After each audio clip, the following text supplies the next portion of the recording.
E aí pessoal, tudo bem? Então hoje eu vou falar sobre o Morte Súbita da J.K. Rowling. O primeiro livro aí que ela lançou depois do boom, né, que foi o Harry Potter, depois daquele sucesso todo. E eu gostei bastante, tá? Até mais que eu imaginei. Eu já imaginava que eu ia gostar porque já tinham me avisado, né, que o livro aí traz umas críticas sociais aí bem bacana.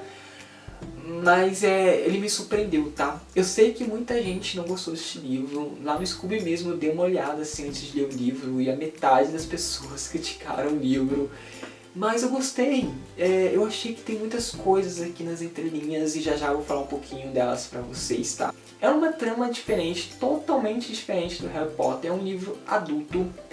E eu acho que foi uma escolha bem sensata da J.K. Rowling de fazer algo bem diferente mesmo, porque se ela tivesse feito outro livro infantil, ou outro livro com gênero de fantasia, com certeza ia haver comparações com Harry Potter, então ela foi bem inteligente nisso. E sim, gente, é um livro um pouco pesado, mas eu acho que eu estou exagerando em falar que é pesado, porque eu já vi livros muito mais pesados do que esse daqui. Mas eu digo pesado por ser um livro, por mostrar o lado sombrio das pessoas, né, do comportamento das pessoas, né, que mostra tudo aquilo que as pessoas tentam esconder, aquilo que as pessoas não querem que acaba se tornando público. É isso que acontece aqui. Aqui você vai contar coisas do tipo como traição, corrupção, falsidade, intrigas, as pessoas fingindo ser uma coisa que não são, você vai ver pessoas fazendo coisas erradas, usando drogas, e uma série de coisas, tudo aquilo que há de negativo no comportamento assim, social, você vai encontrar aqui praticamente. Eu sei que teve muita gente que demorou a se acostumar com a J.K. Rowling contando esses tipos de coisas. Por exemplo, a J.K. Rowling vai descrever aí cenas de sexo em vários momentos aqui do livro, mas para tratar desses assuntos assim mais pesados, eu garanto para vocês que ela é muito boa, tá? É um lado da J.K. Rowling que vocês precisam conhecer, tá? É um lado assim muito interessante dela, que eu acho que se você não pega esse livro, você nunca vai conhecer, sabe? Mais ou menos isso. Então esse livro não tem nenhuma intenção de ser um livro fofo. Não tem nenhuma intenção. A intenção dele é de ser assim mesmo, porque a J.K. Rowling faz uma crítica social aqui bem grande, tem muitas coisas nas entrelinhas e já vamos falar delas já já. Então, gente, por que esse livro tem uma trama diferente? Bom, a gente está muito acostumado em ler aquele tipo de história em que há dois lados na história. A gente tem o lado do bem, né, que tem aquele personagem principal, no qual o autor exalta as virtudes desse personagem. Ele pode até ter alguns defeitos, mas a gente acaba adorando os defeitos dele também. E a gente passa a torcer e se apegar a esse personagem. E a gente tem aquele outro lado que é o lado mal, né, dos personagens mal. E a gente fica torcendo para que o personagem que a gente se apegou, do bem, acaba vencendo o lado do mal. Mas esse livro aqui não acontece, não tem esse negócio de dois lados. Todos os personagens aqui estão no mesmo barco e a J.K. Rowling não exalta as virtudes de nenhum deles. Pelo contrário, ela destaca exatamente o lado negativo desses personagens. Ela deixa a gente literalmente ler os pensamentos desses personagens durante a história e isso pode nos chocar um pouco, sabe?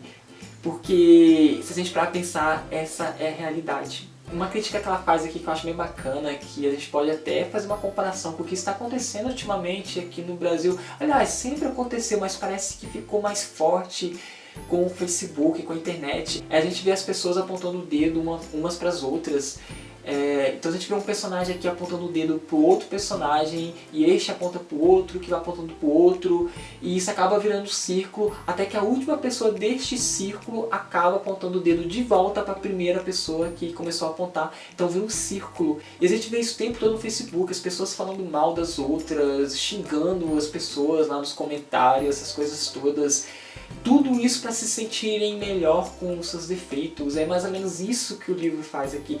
Então vocês estão me entendendo por que eu gostei deste livro, gente? Por causa desse aprofundamento que ele faz, dessas críticas todas. A J.K. Rowling, ela toca o dedo na ferida da sociedade, que é exatamente isso que está acontecendo. Por isso que eu gostei do livro. Então, gente, o personagem principal aqui da história é o Barry Fairbrother. Eu achei esse sobrenome estranho, esse personagem. E ele fazia parte do conselho da pequena cidadezinha chamada Pegford. Essa cidadezinha, gente, ela é uma cidadezinha assim, onde a maioria das pessoas são pessoas conservadoras. Esse conselho é tipo se fosse uma câmara de vereadores aqui no Brasil, né, que tem nos municípios, é mais ou menos isso. É que é o sistema político deles lá no Reino Unido. Ele é o personagem principal da história, porém, ele morre nas primeiras páginas do livro. Ele tem uma morte súbita, né? Ele cai morto. Esqueci o nome do que dá nele. Eu sei que dá um negócio nele lá que ele morre assim na hora. E isso causa uma comoção muito grande na cidade, porque ele é super conhecido. Todos os moradores conhecem ele. Então quando ele morre, surge uma vacância neste conselho. Vacância significa algo que não está ocupado, né? Algo que não está preenchido. É exatamente isso que acaba acontecendo com a cadeira desse conselho, né? Surge uma vacância ali. É daí que vem o título original do livro, né? Que é o The Casual Vacancy, né? Que traduzindo assim no pé da letra é uma vacância casual ou uma inesperada vacância. Algo assim desse tipo. Então ele é um personagem ausente. Ele continua sendo o personagem principal, porque ele durante toda a história ele continua influenciando os personagens aqui, mesmo que ele não esteja lá. Então toda a história ela vai desenrolando, ela vai acontecendo porque esse personagem, porque o Barry não está mais lá. Se ele tivesse vivo, tudo o que acontece aqui no livro não teria acontecido. E a partir do momento que ele morre, começa a acontecer uma sucessão de coisas, uma atrás da outra, tá?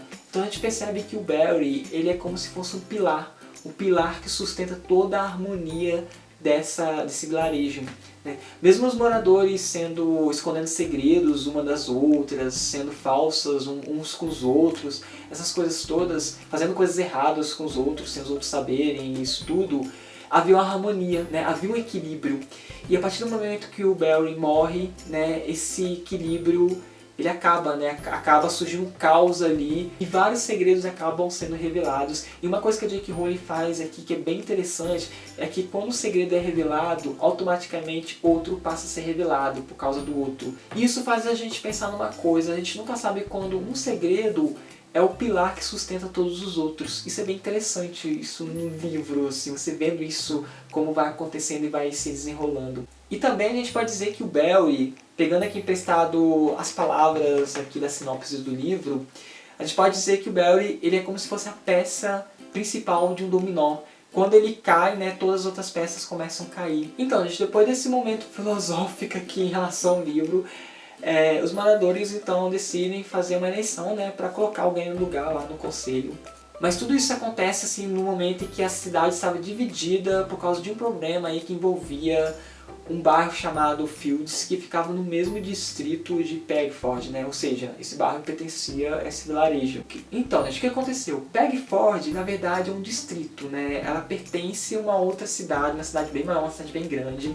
E como a cidade estava crescendo muito, eles precisavam de construir novos bairros, né, para suprir a demanda aí do crescimento da cidade. Acontece que um desses bairros acaba sendo construído justamente dentro do distrito dessa Pegford. Mas o que acontece é que esse bairro ele acaba se tornando um bairro carente.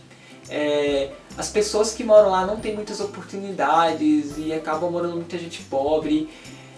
Há muitos problemas sociais ali, muitos adolescentes que usam drogas, mães que se prostituem, roubo.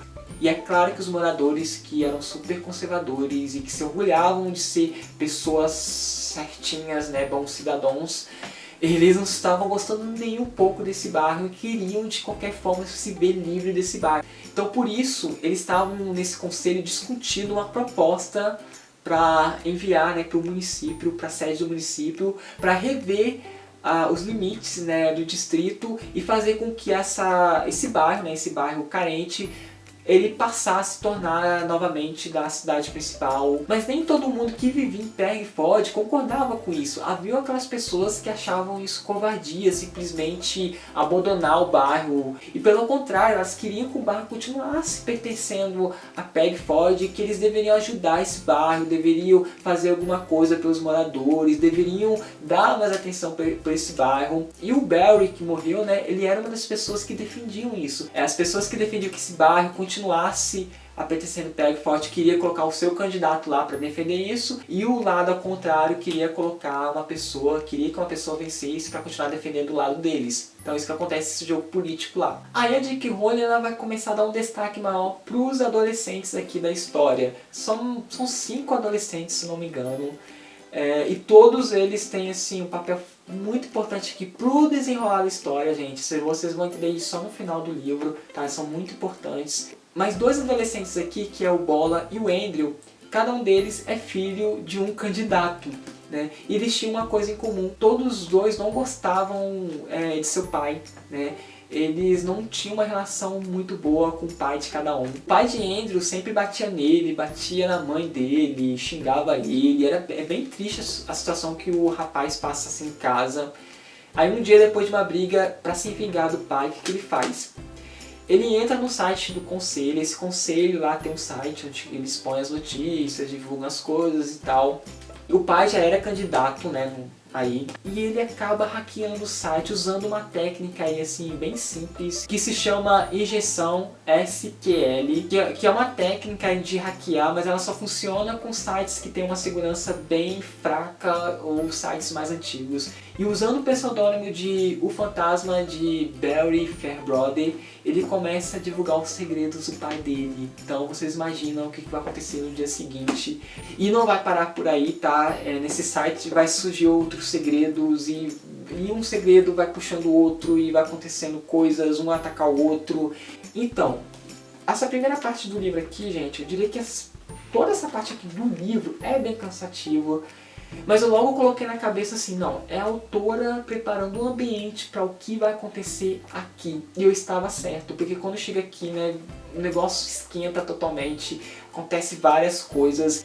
É um final triste. Aliás, todo livro, gente, ele é triste. Ele tem um tom triste no livro, tá? Porque você vai vendo essas coisas assim, é triste, tá? E é um final, assim, triste. Mas eu achei um final, assim, bem trabalhado da J.K. Rowling, tá? E valeu muito a pena, mesmo que eu achei bem cansativo. Acho que isso foi um dos motivos de muitas pessoas não terem gostado do livro. Talvez elas pegaram essa parte e acharam muito cansativa e elas não estavam entendendo pra onde que a J.K. Rowling estava tentando levar elas. Mas valeu a pena porque nesse partezinho aqui, tá, gente? É bem bacana. E sim, gente, entre este livro e O Chamado do Cuco, eu gostei mais deste. Eu me diverti muito lendo O Chamado do Cuco, eu adorei, assim. É um livro muito fofo, bem legal, é um livro muito leve para ler, mas se eu tivesse que escolher, com certeza eu escolheria esse daqui. E sim, há uma grande chance de que ele esteja entre os 10 melhores deste ano. Isso eu vou saber, né, quando eu fazer mesmo o vídeo. Mas há uma chance sim, porque eu me surpreendi mesmo, muito mais do que eu achava, tá, gente? Então, é isso, espero que vocês tenham gostado do vídeo. Dê um joinha se vocês gostaram, por favor. Até o próximo vídeo aí, gente. Tchau pra vocês.